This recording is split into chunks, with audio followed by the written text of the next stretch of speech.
ꯃꯛꯇꯗ ꯃꯌꯥꯝ ꯄꯨꯝꯅꯃꯛꯄꯨ ꯆꯦꯅꯦꯜ ꯑꯁꯤꯒꯤ ꯃꯥꯏꯀꯩꯗꯒꯤ ꯊꯣꯏꯕꯤ ꯀꯩꯁꯥꯝꯅ ꯇꯔꯥꯝꯅ ꯑꯣꯛꯆꯕꯒ ꯂꯣꯏꯅꯅ ꯏꯀꯣꯛꯅꯣꯅ ꯈꯨꯔꯨꯝꯖꯔꯤ꯫ ꯉꯁꯤꯁꯨ ꯃꯍꯧꯁꯥꯒꯨꯝ ꯃꯌꯥꯝꯒꯤꯗꯃꯛꯇ ꯌꯥꯝꯅ ꯅꯨꯡꯉꯥꯏꯔꯕ ꯋꯥꯔꯤ ꯃꯆꯥ ꯑꯃ ꯄꯨꯗꯨꯅ ꯂꯥꯛꯆꯔꯤ꯫ ꯋꯥꯔꯤ ꯑꯁꯤꯕꯨ ꯏꯕꯤꯔꯛꯄꯅ ꯁꯤꯃꯥ ꯉꯥꯁꯦꯞꯄꯝ꯫ ꯍꯧꯖꯤꯛ ꯃꯌꯥꯝꯒꯤ ꯃꯐꯝꯗ ꯋꯥꯔꯤ ꯑꯁꯤ ꯈꯨꯗꯣꯜ ꯇꯝꯖꯔꯤ, ꯃꯌꯥꯝ ꯄꯨꯟꯅ ꯇꯥꯃꯤꯟꯅꯔꯁꯤ꯫ ꯊꯥꯏꯅ ꯃꯃꯥꯡꯉꯩ ꯃꯇꯝ ꯑꯃꯗ ꯈꯨꯜ ꯑꯃꯗ ꯆꯥꯎꯔꯦꯜ ꯀꯧꯕ ꯌꯥꯝꯅ ꯈꯗ꯭ꯔꯛ ꯍꯩꯕ ꯅꯨꯄꯥ ꯑꯃ ꯂꯩꯔꯝꯃꯤ꯫ ꯆꯥꯎꯔꯦꯜꯒ ꯃꯈꯣꯏ ꯈꯨꯜ ꯊꯪꯅꯕꯗꯒꯤ ꯁꯅꯥꯔꯩ ꯀꯧꯕꯤ ꯅꯨꯄꯤ ꯑꯃꯒ ꯈꯪꯅꯔꯝꯃꯤ꯫ ꯁꯅꯥꯔꯩꯒꯤ ꯏꯃꯨꯡꯗꯤ ꯅꯨꯡꯉꯥꯏꯔꯝꯃꯤ꯫ ꯁꯅꯥꯔꯩꯒꯤ ꯃꯃꯥ ꯃꯄꯥꯅ ꯆꯥꯎꯔꯦꯜꯒꯤ ꯃꯒꯨꯜ ꯈꯪꯕꯅꯤꯅ ꯆꯥꯎꯔꯦꯜꯕꯨ ꯄꯥꯝꯂꯝꯗꯦ꯫ ꯑꯗꯨꯕꯨ ꯁꯅꯥꯔꯩꯅ ꯆꯥꯎꯔꯦꯜꯕꯨ ꯌꯥꯝꯅ ꯅꯨꯡꯁꯤꯖꯔꯝꯃꯤ꯫ ꯅꯣꯡꯃ ꯆꯥꯎꯔꯦꯜꯗꯨ ꯁꯅꯥꯔꯩꯕꯨ ꯎꯅꯕ ꯁꯅꯥꯔꯩꯒꯤ ꯈꯨꯜꯗ ꯂꯥꯛꯂꯝꯃꯤ꯫ ꯁꯅꯥꯔꯩꯁꯨ ꯆꯥꯎꯔꯦꯜ ꯂꯥꯛꯂꯝꯂꯅꯤ ꯈꯪꯕꯅ ꯏꯁꯤꯡ ꯁꯣꯛꯄ ꯁꯥꯗꯨꯅ ꯃꯌꯨꯝꯗꯒꯤ ꯊꯣꯛꯈꯤꯔꯝꯃꯤ꯫ ꯆꯥꯎꯔꯦꯜꯒ ꯁꯅꯥꯔꯩꯒꯗꯨ ꯃꯈꯣꯏ ꯑꯅꯤꯅ ꯍꯦꯛ ꯎꯅꯐꯝ ꯆꯤꯡꯌꯥꯗꯨꯗ ꯐꯝꯗꯨꯅ ꯋꯥꯔꯤ ꯁꯥꯔꯤ꯫ ꯁꯅꯥꯔꯩ ꯆꯥꯎꯔꯦꯜꯗ ꯌꯦꯡꯗꯨꯅ, "ꯊꯥ ꯆꯥꯎꯔꯦꯜ, ꯀꯌꯥꯝ ꯀꯨꯏꯔꯒꯦ ꯂꯥꯛꯄ?" "ꯉꯥꯏꯍꯥꯛ ꯑꯣꯏꯔꯦ꯫ ꯑꯗꯨ ꯁꯅꯥꯔꯩ, ꯑꯩꯈꯣꯏꯅꯤ ꯁꯨꯃꯥꯏꯅ ꯀꯌꯥꯝ ꯀꯨꯏꯅ ꯅꯨꯡꯁꯤꯅꯈꯤꯁꯤ ꯍꯥꯏꯅꯣ? ꯑꯩꯈꯣꯏꯅꯤ ꯆꯦꯜꯂꯁꯤꯕ?" "ꯊꯥ ꯆꯥꯎꯔꯦꯜ, ꯑꯩꯈꯣꯏꯅꯤ ꯆꯦꯜꯂꯒ ꯀꯔꯤ ꯁꯨꯔꯒ ꯆꯥꯗꯣꯏꯅꯣ? ꯇꯥ ꯆꯥꯎꯔꯦꯜꯁꯨ ꯊꯕꯛ ꯑꯝꯇ ꯁꯨꯗꯦ꯫ ꯇꯥ ꯆꯥꯎꯔꯦꯜꯒ ꯈꯪꯅꯩ ꯍꯥꯏꯗꯅ ꯑꯩꯈꯣꯏ ꯏꯃꯥꯒ ꯄꯥꯕꯒꯅ ꯉꯥꯡꯕꯗ ꯑꯩ ꯂꯩꯐꯝꯒ ꯈꯪꯗ꯭ꯔꯤ." "ꯑꯩꯒ ꯈꯪꯅꯔꯒ ꯀꯔꯤꯒꯤ ꯉꯥꯡꯂꯤꯕ?" "ꯇꯥ ꯆꯥꯎꯔꯦꯜꯗꯤ ꯊꯕꯛꯇꯤ ꯁꯨꯅꯤꯡꯗꯦ, ꯈꯗ꯭ꯔꯛ ꯇꯧꯗꯨꯅ ꯑꯗꯨꯝ ꯂꯩ꯫ ꯑꯗꯨꯗꯕꯨ ꯀꯔꯝꯕ ꯃꯃꯥ ꯃꯄꯥꯅ ꯃꯆꯥ ꯊꯥꯖꯅꯤꯡꯗꯣꯏꯅꯣ?" "ꯍꯥꯏꯔꯤꯁꯤꯅꯗꯤ ꯅꯈꯣꯏ ꯏꯃꯥꯒ ꯄꯥꯕꯒꯅ ꯑꯩꯁꯤ ꯄꯥꯝꯗꯦ ꯍꯥꯏꯕ ꯅꯠꯇ꯭ꯔꯣ ꯁꯅꯥꯔꯩ?" "ꯍꯣꯏ, ꯄꯥꯝꯗꯦ ꯇꯥ ꯆꯥꯎꯔꯦꯜ꯫ ꯅꯪ ꯁꯦꯜ ꯇꯣꯛꯄ ꯌꯥꯕ ꯊꯕꯛ ꯑꯃ ꯊꯤꯔꯣ." ꯆꯥꯎꯔꯦꯜ ꯌꯥꯝ ꯅꯨꯡꯉꯥꯏꯇꯕꯒꯤ ꯃꯑꯣꯡꯗ, "ꯁꯅꯥꯔꯩ, ꯅꯪꯁꯨ ꯅꯈꯣꯏꯒꯤ ꯏꯃꯥ ꯄꯥꯕꯅ ꯑꯩꯕꯨ ꯌꯥꯗ꯭ꯔꯕꯅꯤꯅ ꯅꯪꯁꯨ ꯑꯩꯕꯨ ꯊꯥꯗꯣꯛꯇꯨꯅ ꯆꯠꯂꯒꯦ ꯍꯥꯏꯅ ꯈꯜꯂꯕ ꯅꯠꯇ꯭ꯔꯣ?" "ꯁꯅꯥꯔꯩ, ꯑꯩꯗꯤ ꯃꯇꯤꯛ ꯌꯥꯝꯅ ꯆꯥꯗꯕꯅꯤ. ꯑꯩꯕꯨ ꯀꯅꯥꯅ ꯄꯥꯝꯗꯣꯏꯅꯣ? ꯏꯔꯜꯁꯨ ꯂꯩꯇꯦ ꯑꯩꯗꯤ, ꯁꯛꯁꯨ ꯊꯤ." ꯁꯅꯥꯔꯩ ꯅꯨꯡꯉꯥꯏꯇꯅ, "ꯊꯥ ꯆꯥꯎꯔꯦꯜ, ꯑꯗꯨꯝ ꯅꯪ ꯋꯥꯈꯜ ꯍꯟꯊꯔꯕꯗꯤ ꯌꯥꯔꯣꯏ. ꯏꯃꯥ ꯄꯥꯕꯅ ꯌꯥꯗ꯭ꯔꯕꯁꯨ ꯑꯩ ꯅꯪꯒꯤꯗꯃꯛ ꯂꯦꯞꯈꯤꯅꯤꯌꯦ ꯇꯥ ꯆꯥꯎꯔꯦꯜ." ꯃꯈꯣꯏ ꯑꯅꯤꯅ ꯆꯤꯡꯈꯣꯡ ꯑꯗꯨꯗ ꯐꯝꯗꯨꯅ ꯋꯥꯔꯤ ꯁꯥꯔꯤꯕꯗꯨ ꯁꯅꯥꯔꯩ ꯍꯣꯏꯒꯤ ꯈꯨꯜꯒꯤ ꯃꯤꯋꯥ ꯉꯥꯡꯕ ꯌꯥꯝꯅ ꯄꯥꯝꯖꯕꯤ ꯑꯃꯨꯔꯩꯅ ꯎꯔꯝꯃꯤ꯫ ꯑꯃꯨꯔꯩꯅ ꯍꯥꯏꯖꯩ, "ꯑꯁꯤꯗꯤ ꯑꯩꯈꯣꯏ ꯁꯅꯥꯔꯩ ꯅꯠꯇ꯭ꯔꯅꯦ? ꯃꯥꯅꯤꯗ, ꯃꯥꯒ ꯋꯥꯔꯤ ꯁꯥꯔꯤꯕ ꯅꯨꯄꯥ ꯑꯁꯤꯅ ꯊꯪꯅꯕ ꯈꯨꯜꯒꯤ ꯈꯗ꯭ꯔꯛ ꯇꯦꯡꯕ ꯆꯥꯎꯔꯦꯜ ꯍꯥꯏꯕ ꯅꯨꯄꯥ ꯃꯆꯥꯗꯨ ꯅꯠꯇ꯭ꯔꯅꯦ? ꯃꯥꯅꯤ, ꯀꯥꯟꯅꯗꯦ ꯃꯁꯤꯗꯤ. ꯏꯆꯦ ꯂꯩꯕꯥꯛꯂꯩꯗ ꯄꯥꯎ ꯑꯁꯦ ꯍꯦꯛꯇ ꯇꯝꯂꯨꯔꯒꯦ." ꯑꯁꯤ ꯍꯥꯏꯗꯨꯅ ꯑꯃꯨꯔꯩꯗꯨ ꯂꯩꯕꯥꯛꯂꯩꯒꯤ ꯃꯅꯥꯛꯇ ꯂꯥꯛꯂꯝꯃꯤ꯫ ꯂꯩꯕꯥꯛꯂꯩꯗꯨ ꯏꯪꯈꯣꯜ ꯁꯨꯗꯨꯅ ꯂꯩꯔꯝꯃꯤ꯫ ꯑꯃꯨꯔꯩ ꯂꯩꯕꯥꯛꯂꯩꯒꯤ ꯃꯅꯥꯛꯇ ꯆꯪꯉꯤ꯫ ꯂꯩꯕꯥꯛꯂꯩ ꯑꯃꯨꯔꯩ ꯂꯥꯛꯄ ꯎꯕꯗ, "ꯑꯃꯨꯔꯩ, ꯅꯪ ꯂꯥꯛꯂꯤꯕ꯭ꯔꯣ?" "ꯏꯆꯦ, ꯑꯩꯅ ꯂꯥꯛꯂꯤꯕꯁꯦ ꯏꯆꯦꯗ ꯄꯥꯎ ꯑꯃ ꯇꯝꯒꯦ ꯍꯥꯏꯗꯨꯅ ꯂꯥꯛꯂꯤꯕꯅꯤ." "ꯀꯔꯤ ꯄꯥꯎꯅꯣ ꯑꯃꯨꯔꯩ?" "ꯑꯇꯩ ꯅꯠꯇꯦ ꯏꯆꯦ, ꯑꯩꯈꯣꯏꯒꯤ ꯁꯅꯥꯔꯩꯗꯣ ꯆꯤꯡꯌꯥꯗ ꯊꯪꯅꯕ ꯈꯨꯜꯒꯤ ꯆꯥꯎꯔꯦꯜꯒ ꯎꯅꯗꯨꯅ ꯂꯩꯍꯧꯔꯦ." "ꯀꯔꯤ ꯍꯥꯏꯕ? ꯑꯩꯈꯣꯏꯒꯤ ꯁꯅꯥꯔꯩꯒ ꯊꯪꯅꯕ ꯈꯨꯜꯒꯤ ꯆꯥꯎꯔꯦꯜꯒ ꯎꯅꯍꯧꯏꯌꯦꯕ? ꯃꯥ ꯉꯁꯤ ꯍꯟꯅꯈꯤꯁꯠ ꯅꯨꯡꯉꯥꯏꯅꯤꯕ. ꯑꯩꯉꯣꯟꯗ ꯏꯁꯤꯡ ꯁꯣꯛꯂꯨꯒꯦ ꯍꯥꯏꯖꯤꯜꯂꯝꯂꯒ ꯆꯤꯡꯌꯥꯗ ꯃꯗꯨꯒꯤ ꯁꯨꯅꯤꯡꯗꯕ ꯅꯨꯄꯥꯗꯨꯒ ꯎꯅꯕ ꯆꯠꯂꯤꯕ ꯑꯣꯏꯔꯦ." "ꯏꯆꯦ, ꯑꯩꯈꯣই ꯁꯅꯥꯔꯩꯗꯣ ꯈꯔ ꯆꯦꯛꯁꯤꯟꯅ ꯁꯦꯟꯅꯧꯀꯣ, ꯅꯠꯇ꯭ꯔꯕꯗꯤ ꯑꯉꯥꯡꯗꯣ ꯃꯥꯡꯂꯅꯤ. ꯃꯥꯒꯤ ꯆꯥꯎꯔꯦꯜ ꯍꯥꯏꯕ ꯅꯨꯄꯥ ꯃꯆꯥꯗꯣ ꯑꯩꯅ ꯃꯁꯛ ꯃꯨꯟꯅ ꯈꯪꯂꯕꯅꯤ. ꯈꯗ꯭ꯔꯛꯇ ꯍꯤꯡꯂꯤꯕꯅꯤ. ꯏꯆꯦ, ꯑꯗꯨꯒꯤ ꯁꯔꯨꯛ ꯅꯨꯄꯥ ꯑꯐꯕ ꯑꯃ ꯊꯤꯔꯒ ꯑꯩꯈꯣꯏ ꯁꯅꯥꯔꯩꯁꯦ ꯊꯨꯅ ꯂꯨꯍꯣꯡꯈꯤꯅꯕ ꯇꯧꯁꯤ. ꯅꯠꯇ꯭ꯔꯕꯗꯤ ꯑꯉꯥꯡ ꯑꯁꯤ ꯃꯥꯡꯕ ꯇꯥꯔꯦ." "ꯑꯃꯨꯔꯩ, ꯅꯪꯅ ꯍꯥꯏꯔꯤꯕꯗꯨ ꯌꯥꯝꯅ ꯆꯨꯝꯃꯤ. ꯅꯈꯣꯏ ꯅꯥꯇꯩꯒ ꯇꯥꯟꯅꯔꯒ ꯑꯊꯨꯕꯗ ꯂꯨꯍꯣꯡꯅꯕ ꯇꯧꯔꯒꯦ." ꯑꯁꯨꯝꯅ ꯑꯃꯨꯔꯩꯒ ꯂꯩꯕꯥꯛꯂꯩꯒꯗꯨ ꯋꯥꯔꯤ ꯁꯥꯟꯅꯔꯝꯃꯤ꯫ ꯆꯥꯎꯔꯦꯜꯒ ꯁꯅꯥꯔꯩꯒꯁꯨ ꯋꯥꯔꯤ ꯁꯥꯟꯅꯕ ꯂꯣꯏꯔꯗꯨꯅ ꯆꯥꯎꯔꯦꯜꯁꯨ ꯆꯠꯈ꯭ꯔꯦ꯫ ꯁꯅꯥꯔꯩꯁꯨ ꯏꯁꯤꯡ ꯁꯣꯛꯂꯗꯨꯅ ꯃꯌꯨꯝꯗ ꯍꯜꯂꯛꯂꯝꯃꯤ꯫ ꯂꯩꯕꯥꯛꯂꯩꯗꯨ ꯃꯆꯥꯅꯨꯄꯤ ꯍꯜꯂꯛꯄꯗꯨ ꯎꯕꯗ ꯑꯁꯨꯝꯅ ꯍꯥꯏꯔꯝꯃꯤ, "ꯍꯩ, ꯅꯪ ꯀꯔꯥꯏ ꯆꯠꯂꯨꯏ?" ꯁꯅꯥꯔꯩ ꯃꯃꯥꯗ ꯌꯦꯡꯗꯨꯅ, "ꯏꯁꯤꯡ ꯁꯣꯛꯄ ꯆꯠꯂꯨꯕꯅꯤ, ꯀꯩꯗꯧꯔꯒꯦ ꯏꯃꯥ?" "ꯅꯪ ꯅꯆꯤꯟ ꯊꯤꯕꯁꯨ ꯍꯩꯔꯦꯅꯦ.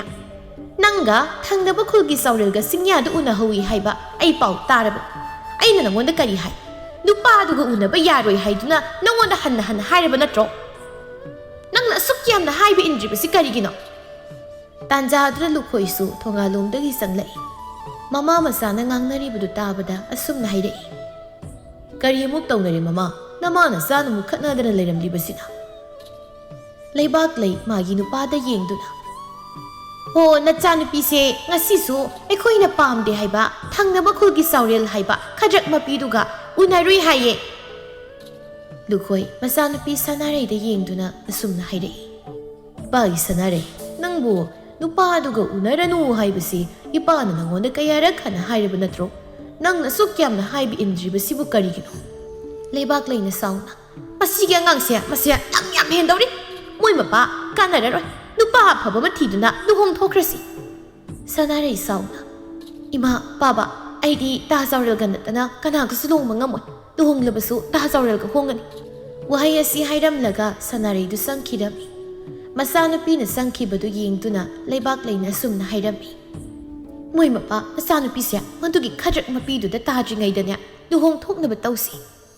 Mama, adubudi itaw tomal na isanupi si mama waizarage haydana adum haydana layrabani. Moy mapa ta tomalgi masanupa adudi suba nomba yam kali hayna haynabaduda madudoy na niya isanupi si pikrasi. Moy mapa ta tomal do athubada unaduna luhongbagi wasi amuk tahudokpi. Hoy ma ay huddoklagi.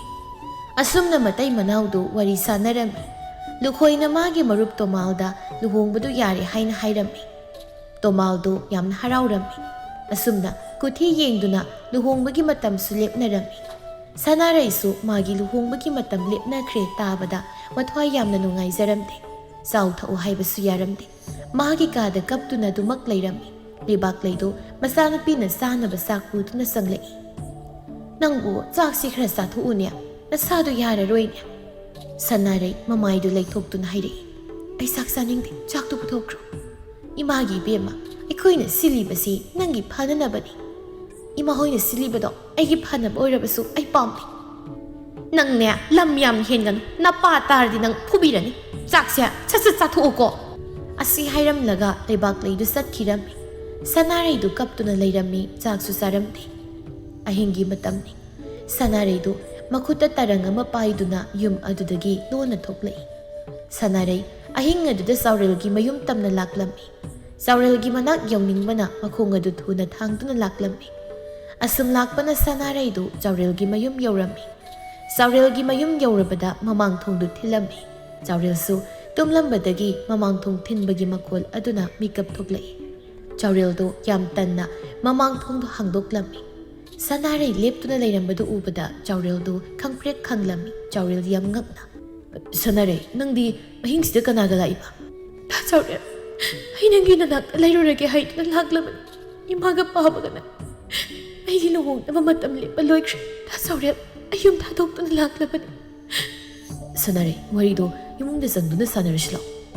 Asiyay do na Saurel na sanaray bu imungda pusilami aduga wari sanarami. Asum na numit adu hauki mathangi numit ni leibak laydo tumba hugat na mamang thongdo hangi haydo na tawbaga. Mamang thongdo hangdo na layrambadu ubada leibak laydo yamna pakhatlami. Leibak lay masanupi ki kada sanglubada masanupi layramdabadu ubada leibak lay mapuroibagi manakta sanglagto na yam pakhatna. Moy mapa isanupi do magi kada layramdre. Lukoy tumlambadigi yam ping na hugalay. Kay hayba isanupi layramdre hayba. Mama nangonda ayina nasanupido siksin na sina wahayda na hayba na tro. Magi Saurel hayba suningdaba nupa aduda soydana silam. Aybu itaw tomalgi mamangda mais utpangam kitro patsu patte da ko ayigi sanupi siya. Mama mapay koy ko sanghat hat pangambi mabu di yung mas changhan sukyaya. Moy mapa hausik po karit auto no hayba ni. Mana pami hayda na nupa aduda satkraba na tro. Daizara sat nupa aduda ngasidagi masikrab. Imong ngasida magi wa amuk kana hudorok pa yari. Magi mateng panglambasu yari. Lukhoy do yam saurami, leibak lady, masagi kanbada yam na wazarami, leibak lay kaptuna. Imagi pema nang sipangi da ko. Lukhoy sauna. Hey, soy de kapakan ko hining de. Chafu yan pingduso. Magi mapimarol do may tado. Moy mapa karino ngangli buto. Tawhay dabra khangti. Panghangde ngangi. Karigi tawhay nangon lisa isan ay nahari buto to. Leibak layso mapuroiba bu kibana magi nupa na haibadu tawrampi. Saurelgi makura maton khara nupi sienbagi pawhan balaklami. Adubo lukhoy na sumangdagi tankirami. Asum na lukhoy na masanupi bu punsi supagi oy na intoklami. Sanaray mamaw ama oybagi mathaw sapsana tawrami. Saurel na sanaray da sum na hayrami. Nupi nang bu nayumdagi sanali ko naman ta supuraktabro. Purakte kay dawragi nupa. Kara puraklabdi phadaw. Ado nangi nangagsam na siriblik to kay thokmasin. Ayna thabak suraga nangi sanagili ka saugol sabigi. Hꯧzik imungi watlibasingse nangni liktu kairaga leirase hoi nupa nangna phani khanbado taw asi haiduna Sanareina mangaksamda siriba sanagi liktu lokthoptuna magi nupada pirami Saurel su lik adubu puduna satkirami asumna matam kharadi Sanaregi masada sirakpa sana singdo kai kaiduna sarami sana singdu laitabadagi jarahin masu yaurami Sanareina magi nupada thabak suba satnaba hairabasu yaramdi upai leitraduna Sanareido laukumba satlami Sanareido makhoi leikaigi mau kharaga lau pengba satlami leikaigi mi singsu Sanaregi khanbada yamna nungainaramdi mau ama lau pengna Sanareina bo asuk thabak suningdaba Saurelda leirakliba kaida yengduna leiraklibano Indomja ima ipa na haibabudi nungsibana hele haiduna ima ipagi mayokta leplaga leirakpani Sel yaudana nungsibana yaramdre hausikti jara helaga lele Noigi ma pabadi amukta laktabro lakdre indomja ikhoi pabado thainadagi maril yamna khabani mana amukpa saukradi punsigi oina saukrani khangdre Sanare nangna tawdorisi Idomja hoi nangi khanbada yamna nungaite sinini thaina ahal laman singna yum panba yam luidna hairibase mawama nam Sanare aidi nangna Saurelda selakpa numito aikhoina hainari nangsi angawbinena asuk tankraba nupasida leirakliba sibu haidana hainariba asumna nupi singdo wari sanarami asumna matam khara haukhre Sanare su thalepnabasu migi mayumda thabak suba satlami Saurelna tumbaga sabaga tawduna adumak leirami Sanareina phana thabak sunaba hairabasu Saurelna manada haplamdi nongma amureido leibak legi manakta laklami amurei leibak legi manakta phamduna si leibak lei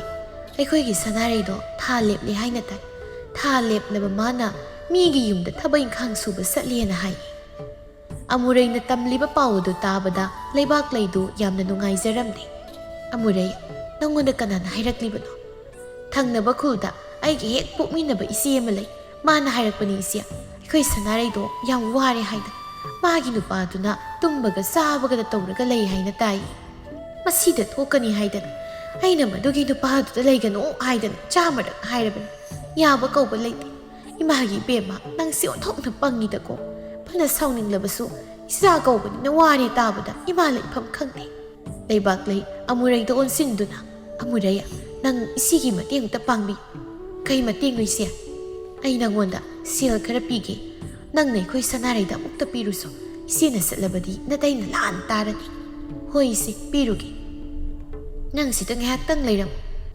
isi se lauthokluge asi haiduna leibak leidu imungda sangkirami leibak lei imungdagi sel khara lauthokutuna mapanda thoklai seldo leibak leina amureida pirami amurei lupa samngani ikhoi Sanareida ukta piyo hoi isi ai pige adudi isia ayamu satnaba tawrage hoi sat amureidu satkre leibak leisu imungda sangkre amurei lambida satna asumna khalami isi leibak leina Sanareida pinaba lupa samnga piraklisia ayi oithoklage pi so khangdo leitrasibo khanade ngasidi senyam masu phanglabasibo ngazau ma leiduna saruke amureidu wakhal nungaina kaithelomda sakhi Sanareidu migi mayumda thabak sururaga phanglakpa selduna chengwanduna sarami Sanareidu sak thongli Saurelsu chakhumda sanglei Saurelna magi nupida asumna hairami nupi nangi sak tubu loirab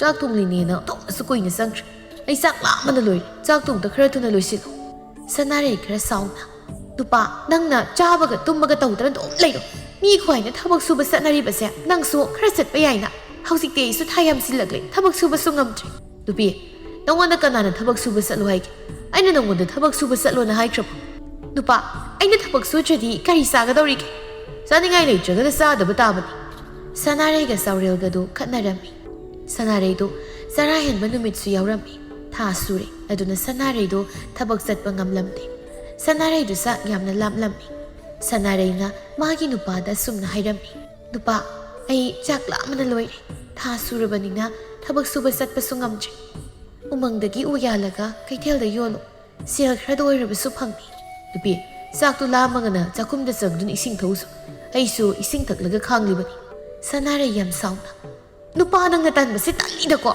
Ay oiriba phibamasi nangma yengba ngamlibra. Nangi phibamdu kanana uhenmano. Nangna nayumdagi selakpaduda sana mayam puraklamlabadi sithokidra. Matai manaudu khatnari yumthangnabada leibi meleina taraduna Sanaraibu makoida puduna sak pijarami. Ise Sanarai chaklamadi aikhoidi hekta lao kaimta koiganu. Aibo ichegi hekpo minaba nanau nupini haina khanbiyo.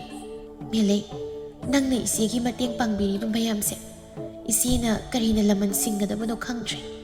Isia adumna haigano karigi lamanno. Asumna meleina Sanaraibu makoida sak hek pijarami. Nongma leibak leina magi nupada asumna hairami.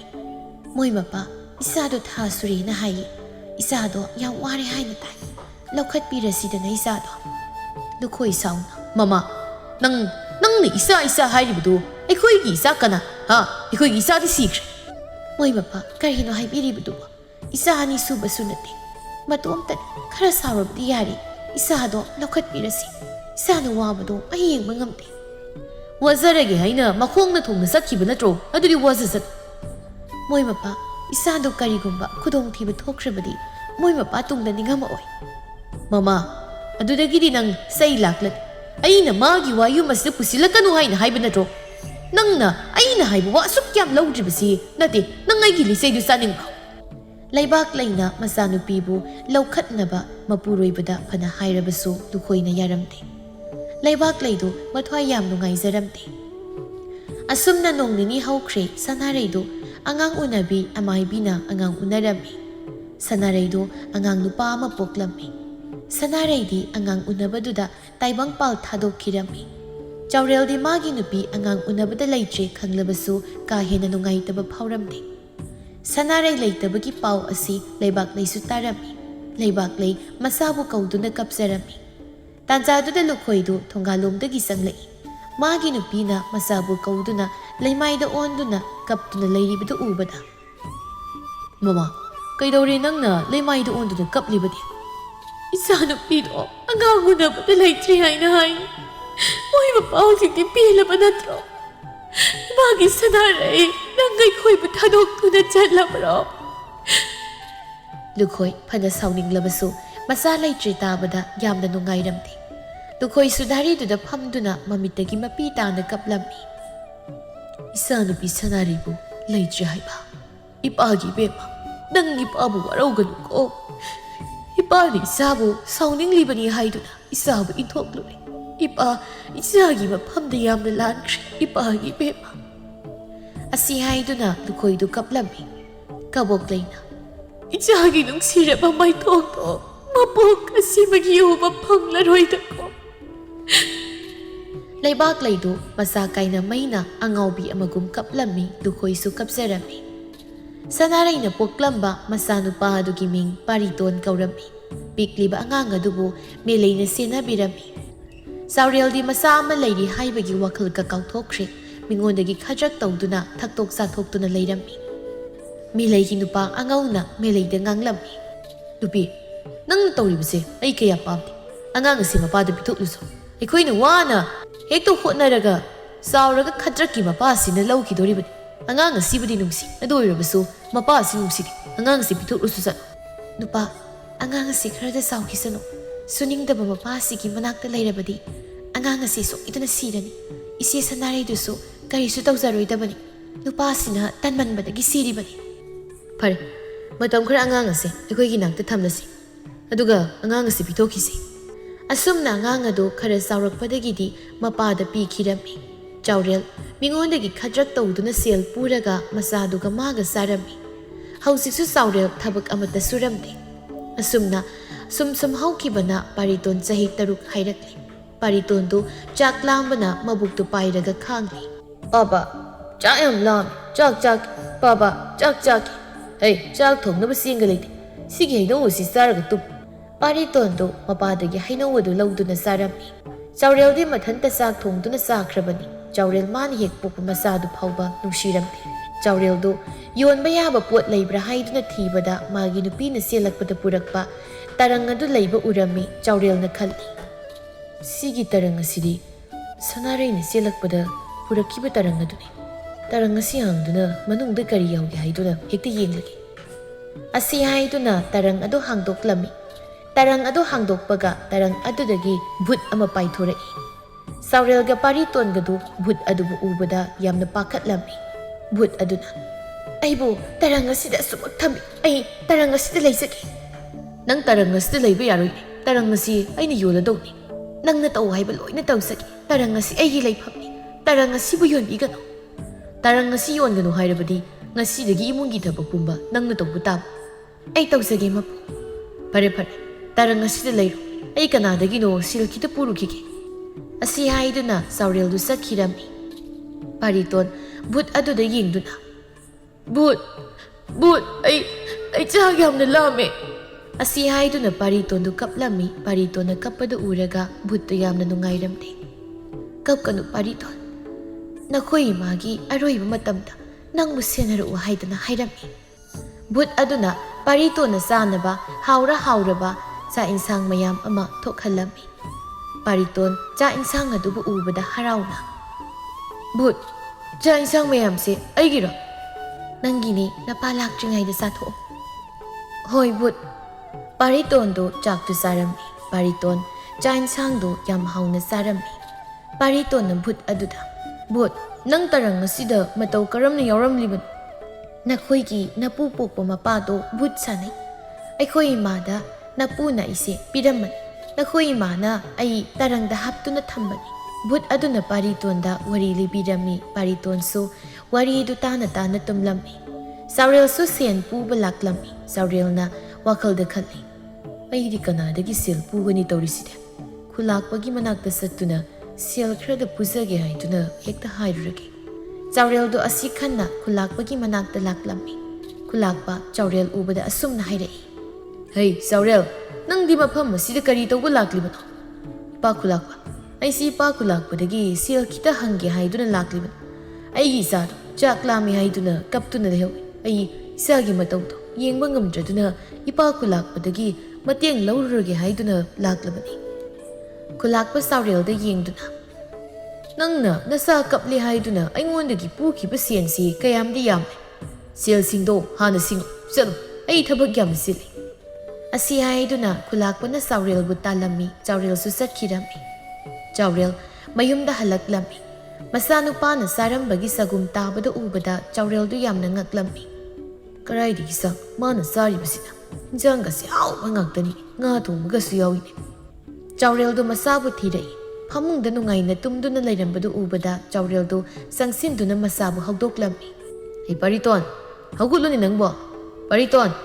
Pariton su hagalei. Kaidorage paba. Kaidorage paba kai. Karai di sang nang sari se. Sing hayu oida bek haibada phuri khang. Paba aina Bhut ta saklami na haibada Bhut na thuanbani. Bhut se cha insang su thogan bangamboi. Adoirabadi sana su thogan bangamnina. Saurel du Bhut yauriba tarang adu hangdoi. Tarang manung adudagi Bhut adu su thoglai. Bhut na. Ai kari tawzo haibanu mapu. Aingona sana lupa mayam ampiu. Natradi nangi leifam oiriba tarang si aina yonthokran. Mapu aigi leifam oiriba tarang asibu yonthokpigan. Ai mapu na haiba khudingmak tawzage. Adudi aingona sana mayam ampiu. Adu oirabadi nang tarang asida makha tana leiba yagani. Bhut aduna sana mayam ama thokhalami aduga Saurel da pirami. Sina yaradra yengo mapu. Saurel do sana mayam do ubada yamna haraurami. Bhut sana mayam si aigi ngaktaro. Mani mapu sana mayam si nangi ngaktani. Bhut ki wadu tabada Saurel di haraubana loirami. Sana mayam do masada sizili aduga Saurel do yumdagi thoki. Somda khulakpado magi sana mayam do leiramdabaduda makok pairami. Khulakpa na magi mayumda thabak suduna leiriba mi mayamdu kaukhattuna asumna hanglami. Aigi reiba sana lupa mayam am huralibasi nakhoigi marakta yaubra. Yaurabadi sing hayu ngakpigi. Asing bahaijabadi aina khanglakpa mikupta matik thokpa dandi pigani. Nupa amana ipa khulakpa gi sana singdu nana ekhoina huranmana chade. Adumna wari sanaduna leiringai nupa ama sensilaktuna. Ipa khulakpa gi sana singdo Saurel na masada siraga lambi sorokda satlauri pa khulakpa. Kari ai sana mayamdu Saurel na siduna satlauri haiba. Hauzik mak Saurel gi manakta sasi. Mabu matik thokpa dandi pigani. ꯈꯨꯂꯥꯛꯄꯗꯨ ꯃꯥꯒꯤ ꯃꯤꯁꯤꯡꯗꯨꯒ ꯆꯥꯎꯔꯦꯜꯅ ꯂꯩꯍꯧꯕ ꯃꯐꯝ ꯑꯗꯨ ꯇꯝꯅ ꯂꯥꯛꯂꯝꯃꯤ꯫ ꯆꯥꯎꯔꯦꯜꯗꯨ ꯋꯥꯖꯥꯎ ꯀꯟꯅ ꯉꯥꯡꯂꯤ꯫ ꯁꯤꯅꯤ ꯅꯨꯡꯕꯨ ꯅꯨꯡꯉꯥꯏꯌꯣ ꯍꯥꯏꯔꯕꯗꯤ ꯀꯨꯏꯍꯧꯗꯦ ꯍꯥꯏꯔꯤꯁꯦ꯫ ꯍꯧꯖꯤꯛꯇꯤ ꯈꯨꯜ ꯑꯁꯤꯗ ꯑꯩꯉꯣꯟꯗꯒꯤ ꯍꯦꯟꯅ ꯅꯨꯡꯉꯥꯏꯕ ꯃꯤ ꯂꯩꯔꯔꯣꯏꯗꯕꯅꯤ꯫ ꯈꯨꯜ ꯑꯁꯤꯗ ꯈꯨꯂꯥꯛꯄꯅ ꯏꯅꯨꯡ ꯅꯨꯡꯉꯥꯏꯗꯅ ꯍꯧꯖꯤꯛꯇꯤ ꯈꯨꯂꯥꯛꯄꯗꯒꯤ ꯑꯩꯅ ꯍꯦꯟꯅ ꯅꯨꯡꯉꯥꯏꯔꯗꯧꯅꯤ꯫ ꯑꯁꯤ ꯍꯥꯏꯗꯨꯅ ꯀꯟꯅꯒ ꯅꯣꯛꯂꯝꯃꯤ꯫ ꯈꯨꯂꯥꯛꯄꯒ ꯃꯥꯒꯤ ꯃꯤꯑꯣꯏꯁꯤꯡ ꯑꯗꯨꯒꯁꯨ ꯆꯥꯎꯔꯦꯜꯒꯤ ꯃꯅꯥꯛꯇ ꯌꯧꯔꯛꯂꯝꯃꯤ꯫ ꯈꯨꯂꯥꯛꯄ ꯁꯥꯎꯅ ꯆꯥꯎꯔꯦꯜꯗ ꯌꯦꯡꯗꯨꯅ, ꯆꯥꯎꯔꯦꯜ, ꯅꯪꯅ ꯁꯤꯔꯤ ꯆꯥꯔꯤꯕ ꯁꯅꯥ ꯃꯌꯥꯝꯁꯤ ꯀꯗꯥꯏꯗꯒꯤꯅꯣ? ꯆꯥꯎꯔꯦꯜ ꯃꯣꯃꯣ ꯅꯣꯛꯇꯨꯅ, ꯏꯄꯥ ꯈꯨꯂꯥꯛꯄ, ꯑꯩꯅ ꯁꯤꯔꯤ ꯆꯥꯔꯤꯕ ꯁꯅꯥ ꯂꯨꯄꯥ ꯃꯌꯥꯝ ꯑꯁꯤ ꯑꯩꯒꯤ ꯉꯥꯛꯇꯅꯤ꯫ ꯆꯥꯎꯔꯦꯜꯗꯣ ꯃꯉꯛꯁꯝꯗ ꯁꯤꯔꯤꯕ ꯂꯤꯛ ꯑꯃ ꯂꯧꯊꯣꯛꯇꯨꯅ ꯈꯨꯂꯥꯛꯄꯗ ꯄꯤꯔꯝꯃꯤ꯫ ꯏꯄꯥ ꯈꯨꯂꯥꯛꯄ, ꯁꯤꯒꯤ ꯂꯤꯛꯁꯦ ꯂꯧꯔꯣ, ꯑꯩꯉꯣꯟꯗ ꯇꯣꯟꯕ ꯁꯦꯜꯁꯤꯡꯗꯣ ꯀꯣꯛꯅꯔꯁꯤ꯫ ꯈꯨꯂꯥꯛꯄ ꯁꯥꯎꯅ ꯃꯥꯅ ꯄꯥꯏꯔꯛꯂꯤꯕ ꯆꯩꯁꯨ ꯑꯗꯨꯅ ꯆꯥꯎꯔꯦꯜꯗ ꯀꯟꯗꯨꯅ, ꯑꯩꯒꯤ ꯁꯅꯥ ꯂꯨꯄꯥ ꯍꯨꯔꯥꯜꯂꯒ ꯅꯪꯒꯤ ꯁꯥꯔꯤꯕꯅꯤꯅꯦ꯫ ꯑꯩꯒꯤ ꯌꯨꯝꯗ ꯆꯪꯗꯨꯅ ꯁꯅꯥ ꯍꯨꯔꯥꯟꯕꯒꯤ ꯅꯄꯨꯟꯁꯤ ꯆꯨꯞꯄ ꯀꯩꯁꯨꯝꯁꯪꯗ ꯊꯝꯒꯦ꯫ ꯆꯥꯎꯔꯦꯜ ꯉꯛꯅ, ꯀꯔꯤꯅꯣ ꯍꯥꯏꯕꯤꯔꯤꯕꯗꯨꯕꯨ ꯏꯄꯥ ꯈꯨꯂꯥꯛꯄ? ꯁꯅꯥꯁꯤꯡ ꯑꯁꯤꯗꯤ ꯚꯨꯠꯅ ꯑꯩꯉꯣꯟꯗ ꯄꯤꯕꯅꯤ꯫ ꯍꯩ ꯆꯥꯎꯔꯦꯜ, ꯅꯪꯒꯤ ꯈꯗ꯭ꯔꯛ ꯑꯩ ꯂꯣꯏꯅ ꯈꯪꯂꯕꯅꯤ꯫ ꯈꯨꯂꯥꯛꯄ ꯃꯥꯒꯤ ꯃꯤꯁꯤꯡ ꯑꯗꯨꯗ ꯑꯣꯟꯁꯤꯟꯗꯨꯅ, ꯃꯁꯤꯒꯤ ꯅꯨꯄꯥ ꯑꯁꯤ ꯐꯥꯗꯨꯅ ꯏꯅꯤꯡꯊꯧꯒꯤ ꯃꯅꯥꯛꯇ ꯄꯨꯔꯁꯤ꯫ ꯆꯥꯎꯔꯦꯜꯕꯨ ꯐꯥꯗꯨꯅ ꯅꯤꯡꯊꯧꯒꯤ ꯃꯅꯥꯛꯇ ꯄꯨꯈꯤꯔꯝꯃꯤ꯫ ꯅꯤꯡꯊꯧꯅꯁꯨ ꯆꯥꯎꯔꯦꯜꯕꯨ ꯄꯨꯟꯁꯤ ꯆꯨꯞꯄꯒꯤ ꯑꯣꯏꯅ ꯀꯩꯁꯨꯝꯁꯪꯗ ꯊꯝꯕꯗ ꯌꯥꯔꯝꯃꯤ꯫ ꯆꯥꯎꯔꯦꯜ ꯁꯅꯥ ꯍꯨꯔꯥꯜꯂꯝꯕꯒꯤ ꯀꯩꯁꯨꯝꯁꯪꯗ ꯂꯩꯈ꯭ꯔꯦ ꯍꯥꯏꯕꯒꯤ ꯄꯥꯎ ꯑꯁꯤ ꯂꯩꯕꯥꯛ ꯂꯩꯁꯨ ꯇꯥꯔꯝꯃꯤ꯫ ꯂꯩꯕꯥꯛ ꯂꯩꯅ ꯃꯄꯨꯔꯣꯏꯕꯗ, ꯃꯣꯏ ꯃꯄꯥ ꯆꯥꯎꯔꯦꯜꯗꯣ ꯀꯩꯁꯨꯝꯁꯪꯗ ꯂꯩꯈ꯭ꯔꯦꯅ ꯇꯥꯏ꯫ ꯏꯁꯨꯗꯣ ꯃꯐꯝ ꯃꯔꯥꯡ ꯑꯃꯠꯇ ꯈꯪꯂꯔꯣꯏ꯫ ꯑꯩꯈꯣꯏꯅꯤ ꯆꯠꯇꯨꯅ ꯂꯧꯕꯤꯔꯨꯔꯁꯤꯗꯅ꯫ ꯍꯧꯖꯤꯛꯇꯤ ꯑꯩꯈꯣꯏ ꯑꯅꯤꯒꯤꯅꯦ ꯍꯥꯏꯕꯗ ꯏꯁꯨꯗꯨ ꯅꯠꯇꯅ ꯀꯅꯥꯁꯨ ꯂꯩꯇ꯭ꯔꯦ꯫ ꯃꯃꯥ, ꯑꯩꯁꯨ ꯈꯜꯂꯤꯕꯅꯤ꯫ ꯐꯔꯦ, ꯍꯣꯔꯦꯟꯁꯤ ꯑꯩꯈꯣꯏꯅꯤ ꯆꯠꯇꯨꯅ ꯏꯁꯨꯗꯨꯕꯨ ꯂꯧꯕꯤꯔꯨꯔꯁꯤ꯫ ꯑꯁꯨꯝꯅ ꯍꯥꯏꯅꯔꯝꯃꯤ꯫ ꯄꯥꯔꯤꯇꯣꯟꯗꯨ ꯚꯨꯠ ꯑꯗꯨꯅ ꯁꯦꯟꯅꯕꯤꯗꯨꯅ ꯅꯨꯡꯉꯥꯏꯅ ꯂꯩꯔꯝꯃꯤ꯫ ꯄꯥꯔꯤꯇꯣꯟ ꯍꯦꯛ ꯆꯥꯅꯤꯡꯂꯤ ꯃꯈꯩ ꯚꯨꯠ ꯑꯗꯨꯅ ꯄꯤꯖꯔꯝꯃꯤ꯫ ꯅꯨꯡꯊꯤꯜꯒꯤ ꯃꯇꯝꯅꯤ꯫ ꯂꯩꯕꯥꯛ ꯂꯩꯒ ꯂꯨꯈꯣꯏꯒꯗꯨ ꯃꯁꯨꯕꯨ ꯂꯧꯕ ꯂꯥꯛꯂꯝꯃꯤ꯫ ꯃꯁꯨ ꯄꯥꯔꯤꯇꯣꯟꯕꯨ ꯎꯕꯗ ꯂꯩꯕꯥꯛ ꯂꯩꯒ ꯂꯨꯈꯣꯏꯒꯗꯨ ꯀꯞꯂꯝꯃꯤ꯫ ꯂꯩꯕꯥꯛ ꯂꯩ ꯃꯄꯤꯗꯨ ꯇꯩꯊꯣꯛꯇꯨꯅ, ꯄꯥꯔꯤꯇꯣꯟ, ꯑꯩꯈꯣꯏ ꯑꯅꯤꯁꯦ ꯅꯪꯒꯤ ꯏꯃꯥ ꯄꯣꯛꯄ ꯏꯕꯣꯛꯀ ꯏꯄꯨꯒꯅꯤ꯫ ꯑꯩꯈꯣꯏꯅ ꯁꯤꯗ ꯂꯥꯛꯂꯤꯕꯁꯦ ꯅꯪꯕꯨ ꯂꯧꯕ ꯂꯥꯛꯂꯤꯕꯅꯤ꯫ ꯉꯁꯤꯗꯒꯤ ꯑꯥꯗ ꯂꯩꯔꯨꯔꯁꯤ꯫ ꯄꯥꯔꯤꯇꯣꯟꯅ, ꯕꯨꯕꯣꯛ, ꯄꯨꯄꯨ, ꯀꯩꯒꯤ ꯅꯍꯥꯟ ꯃꯈꯩ ꯂꯥꯛꯇ꯭ꯔꯤꯅꯣ? ꯏꯃꯥꯁꯨ ꯑꯩꯕꯨ ꯊꯥꯗꯣꯛꯇꯨꯅ ꯆꯠꯈ꯭ꯔꯦ꯫ ꯄꯥꯕꯁꯨ ꯁꯅꯥ ꯍꯨꯔꯥꯜꯂꯨꯕꯒꯤ ꯀꯩꯁꯨꯝꯁꯪꯗ ꯂꯩꯈ꯭ꯔꯦ꯫ ꯌꯨꯝꯁꯤꯗ ꯑꯩ ꯏꯇꯣꯝꯇ ꯚꯨꯠꯀ ꯂꯩ, ꯚꯨꯠꯀ ꯑꯩꯒꯇꯪ ꯂꯩ꯫ ꯃꯁꯨꯅ ꯍꯥꯏꯔꯤꯕꯗꯨ ꯇꯥꯕꯗ ꯂꯩꯕꯥꯛ ꯂꯩꯒ ꯂꯨꯈꯣꯏꯒꯗꯨ ꯌꯦꯡꯅꯔꯝꯃꯤ꯫ ꯕꯨꯕꯣꯛꯀꯤ ꯄꯥꯔꯤꯇꯣꯟ, ꯚꯨꯠ ꯍꯥꯏꯕꯗꯤ ꯀꯅꯥꯅꯣ? ꯕꯨꯕꯣꯛ, ꯏꯃꯥꯒꯤ ꯇꯔꯪꯗ ꯌꯥꯎꯕ ꯚꯨꯠꯇꯣ ꯃꯕꯨꯛ ꯌꯥꯝ ꯐꯖꯥꯠꯅꯤ꯫ ꯑꯩꯅ ꯆꯥꯅꯤꯡꯕꯁꯨ ꯑꯗꯨꯝ ꯄꯤꯖꯩ꯫ ꯂꯩꯕꯥꯛ ꯂꯩꯒ ꯂꯨꯈꯣꯏꯒꯗꯨ ꯃꯁꯨꯒꯤ ꯅꯨꯡꯁꯤꯔꯕ ꯋꯥꯗꯨ ꯇꯥꯕꯗ ꯃꯣꯃꯣ ꯅꯣꯛꯂꯝꯃꯤ꯫ ꯑꯁꯨꯝꯅ ꯂꯩꯕꯥꯛ ꯂꯩꯒ ꯂꯨꯈꯣꯏꯒ ꯃꯁꯨꯒ ꯇꯔꯪꯗ ꯌꯥꯎꯔꯤꯕ ꯚꯨꯠ ꯑꯗꯨꯒ ꯄꯨꯟꯅ ꯂꯥꯛꯂꯝꯃꯤ꯫ ꯂꯩꯕꯥꯛ ꯂꯩꯒ ꯂꯨꯈꯣꯏꯒꯅ ꯃꯁꯨꯕꯨ ꯌꯥꯝ ꯂꯨꯅ ꯇꯧꯕꯤꯔꯝꯃꯤ꯫ ꯃꯁꯨꯅ ꯆꯥꯅꯤꯡꯏ ꯍꯥꯏꯔꯤꯕ ꯃꯈꯩ ꯂꯩ ꯂꯩꯗꯨꯅ ꯄꯤꯖꯔꯝꯃꯤ꯫ ꯃꯁꯨꯕꯨ ꯃꯍꯩ ꯃꯁꯤꯡ ꯃꯇꯤꯛ ꯆꯥꯅ ꯇꯝꯍꯜꯂꯝꯃꯤ꯫ ꯄꯥꯔꯤꯇꯣꯟ ꯊꯥꯡ ꯇꯥꯁꯨ ꯌꯥꯝꯅ ꯍꯩꯔꯝꯃꯤ꯫ ꯃꯥꯒ ꯂꯝꯕꯥ ꯄꯥꯕ ꯉꯝꯕ ꯀꯅꯥꯁꯨ ꯂꯩꯔꯝꯗꯦ꯫ ꯄꯥꯔꯤꯇꯣꯟꯅ ꯂꯩꯕꯥꯛ ꯑꯗꯨꯒꯤ ꯁꯦꯅꯥꯄꯇꯤ ꯑꯣꯏꯔꯝꯃꯤ꯫ ꯆꯥꯎꯔꯦꯜꯗꯤ ꯃꯄꯨꯟꯁꯤ ꯆꯨꯞꯄ ꯀꯩꯁꯨꯝꯁꯪꯗ ꯂꯦꯟꯕꯗ ꯇꯥꯔꯝꯃꯤ꯫